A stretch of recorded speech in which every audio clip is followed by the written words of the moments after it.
O programa Empreender Tecnologia já está de volta. Espero que você tenha tido aí alguns momentos de refrigério. E agora a gente continua conversando aqui com a professora Lidiane Tellini, ela que é nutricionista, formada pela Unifev em 2004. Nos últimos 10 anos ficou vinculada à Unesp de Botucatu, trabalhou e concluiu suas atividades de especialização e doutorado na área de nutrição e doença renal crônica. Os resultados têm sido publicados em revistas internacionais da área desde 2012. Você é docente aqui também na casa? Isso, sou no curso legal. de nutrição. Professora de nutrição. Quais as disciplinas que você normalmente dá? Atualmente estou dando tecnologia de alimentos e higiene dos alimentos e no semestre passado eu dei fisiopatologia. Muito bom. Lidiane, aproveitando toda essa experiência sua, não só como nutricionista, mas como pesquisadora também, vamos em frente com essa conversa, porque ela com certeza está sendo importantíssima para muita gente. Pessoas que têm, ou que na família têm pessoas com doença renal, crônica ou não, mas é muito interessante a gente assimilar essas informações, porque, afinal de contas, conhecimento não ocupa espaço, né? E eu posso não precisar de uma informação hoje, mas posso precisar mais tarde. E, às vezes, até tendo essa informação antecipada, eu posso me preparar melhor para evitar problemas no futuro de saúde, né? Mas vamos falar sobre as frutas e verduras. Elas podem ser consumidas à vontade? Então, na verdade, quando o paciente ele já está em diálise, geralmente eles costumam ter um potássio no sangue aumentado. Então, as frutas e as verduras, elas têm uma certa restrição. Então, o paciente tem que evitar, geralmente, das frutas, seria a banana, a laranja, o mamão. As frutas e as verduras, elas são um pouco mais liberadas, mas a gente tem que orientar um cozimento diferente. Então, como que o paciente vai cozinhar? Ele vai retirar a casca, por exemplo, da batata, vai picar essa batata, colocar numa panela com água, ferver por 5 minutos. Depois vai jogar essa água fora e aí sim vai utilizar para fazer uma sopa, para usar como salada, que assim a gente consegue reduzir um pouco da quantidade de potássio que está nessa verdura. Aí só falando assim, não é porque não pode comer a laranja, a banana, é que nunca vai comer. Tem que procurar um nutricionista que ele vai orientar a quantidade certa que vai poder comer e quando poder comer. E tem algumas outras frutas que têm uma quantidade menor de potássio, como a banana maçã, a maçã. Então essas vão ter uma permissão um pouco maior. Não é que está liberada que eu vou consumir à vontade. Não, claro. Tem uma restrição também, mas a gente consegue liberar um pouco mais na dieta. Aliás, eu acho que é importante a gente trazer um esclarecimento para o nosso telespectador, porque tem muita gente que vê o nutricionista como se ele fosse um médico, num sentido assim, o médico você está com uma dor de cabeça recorrente, você vai lá, ele te dá um medicamento para você tomar e tomou, passou, acabou, estou bem, não preciso mais ir no médico e passa aí 8 anos, 12 anos sem ter que voltar no neurologista ou num outro médico, qualquer da preferência dele. E muita gente acha que com o nutricionista é a mesma coisa, né? Você vai lá, ele fala algumas coisas para você, depois pronto, acabou. Na realidade, eu acho que é importante ter esse acompanhamento do ponto de vista que você se adapte àquela dieta. Porque tem muita gente que pensa que só porque recebeu um papel que vai... Que é para a vida toda. E vai se adaptar fácil. Também. Esse acompanhamento do nutricionista, vendo a sua adaptação ou não àquela dieta, que substituições podem ser feitas, isso é muito importante, né? E no caso do paciente renal, esse mês o exame pode estar alterado e o mês que vem abaixou, e abaixou até demais. Então é um paciente que a gente tem que estar conversando até com uma frequência aí até maior. Muito bacana. Então, eu acho interessante esse esclarecimento, justamente para que a nossa sociedade comece a ver o nutricionista não como alguém que vai dar um cardápio, né? Mas alguém que precisa fazer o acompanhamento seu, até que você consiga os objetivos. Outra coisa também, não é só para emagrecer, não, né? Não. Tem gente que pensa que vai no nutricionista para emagrecer, e na realidade não é bem isso. Na verdade a gente pode também evitar bastante doença aí, tendo um acompanhamento com o nutricionista, né? Legal, legal. Bom, vamos lá. Quando um paciente faz diálise e é diabético, muda alguma coisa na dieta?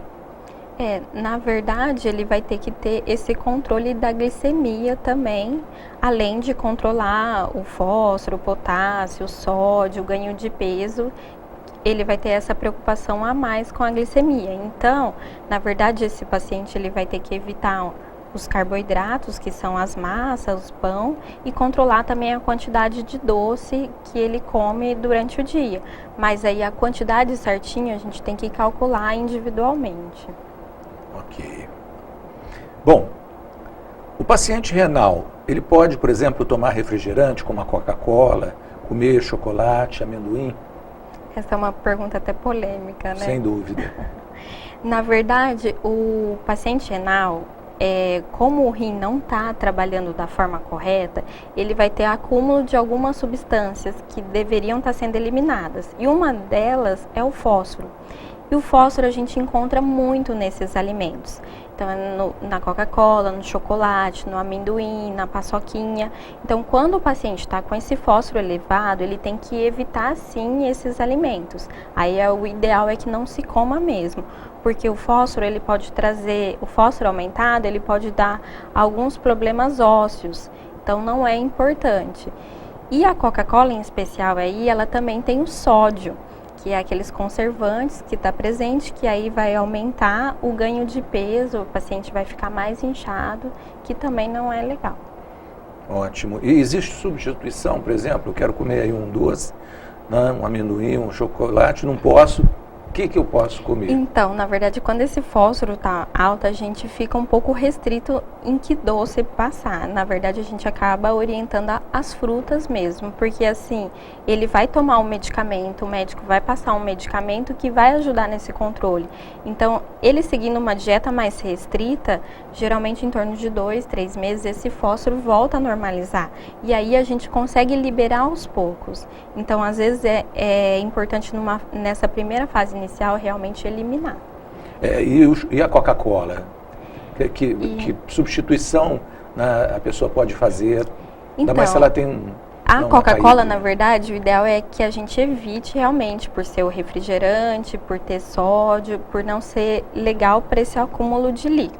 Mas no caso do paciente que está com fósforo muito alto e ele quer muito tomar um refrigerante, ele poderia tomar um copo de Sprite, que não vai ter fósforo aí. Okay. E se o paciente não tem o potássio alto, ele poderia tomar um copo de Guaraná também. Muito bom. Sempre tem uma substituição. Tem. Né?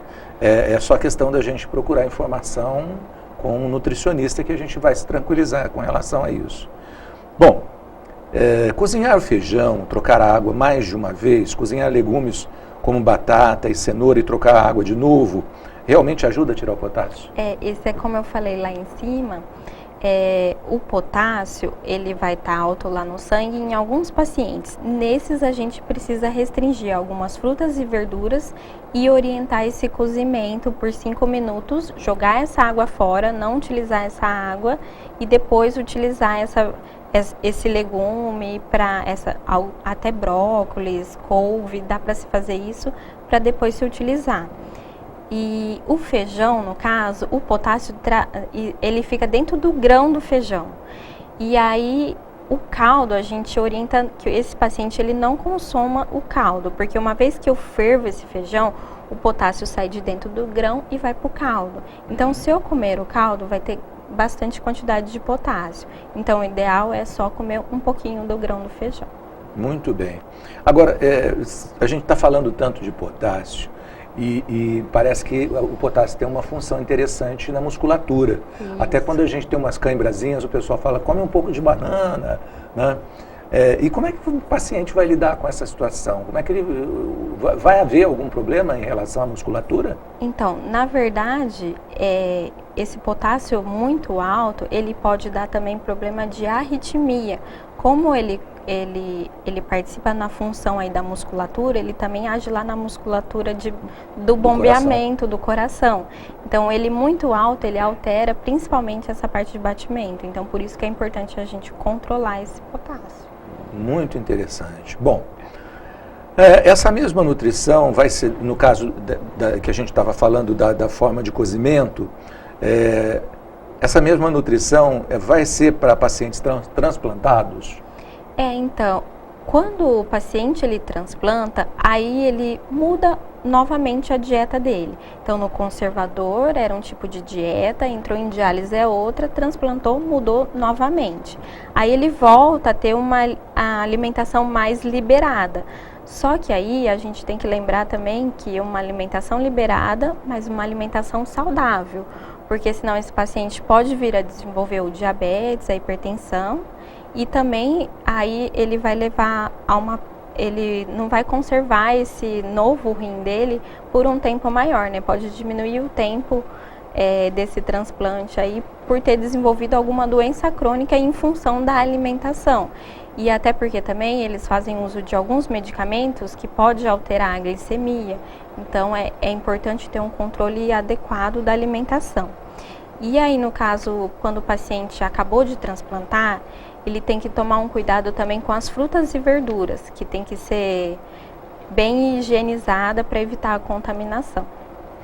O transplante é muito complicado? Da parte nutricional, eu acredito que não, porque o paciente vai ter uma vida até mais liberal, né? Mas a convalescência e tudo deve ser bem no difícil. Começo o paciente fica um pouco debilitado, mas depois é importante, porque depois a vida que ele consegue depois do transplante, né? Tendo uma vida mais liberal, muitas pessoas preferem, né? E encontrar o rim para substituir, tá fácil? Não, tá cada vez mais difícil, por isso que é importante aí a gente ter doadores, né? Tá Legal. Bem difícil. Eu acho que é uma reflexão importante, né? Porque muitos que estão assistindo o programa agora podem pensar nisso, né? E até mesmo pensar em se tornar um doador, se não é, né? Porque realmente aquilo que no momento da vida pode não servir mais para um ente familiar, pode servir para uma outra pessoa que está precisando de um transplante, né? Lidiane, foi riquíssima a sua participação no programa de hoje, parabéns pelo seu trabalho. Obrigada. Né? E em nome dos telespectadores eu agradeço mesmo as informações que você nos trouxe. Tá bom, muito obrigada.